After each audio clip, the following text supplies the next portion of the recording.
So yung mga ka-idol, yun. For today's video, tutor guide natin yung marami kasi nagtatanong kung ano nga ba daw yung mga diskarte natin dito sa ating Rosy 125.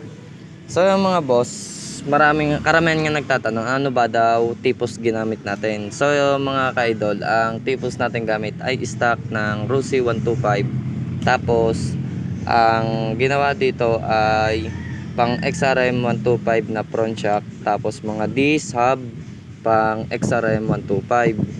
So yon mga ka-idol, at kung makikita nyo naman, pinalamanan lang ng bakal yung stock nating butterfly para ma-clip yung